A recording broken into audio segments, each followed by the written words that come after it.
think it's important for everyone to know that one of the most fundamental concepts of our whole government and our society is that the government really works for us, not the other way around. We own the government, and the government has to do what we ask for it to do.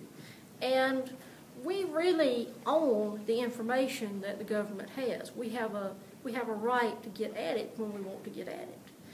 I think people a lot of times today are feeling disconnected from the major institutions in our society. That can be government, that can be big corporations. They feel like those institutions are not transparent and they're not being held accountable for the things they do. And so they want a voice.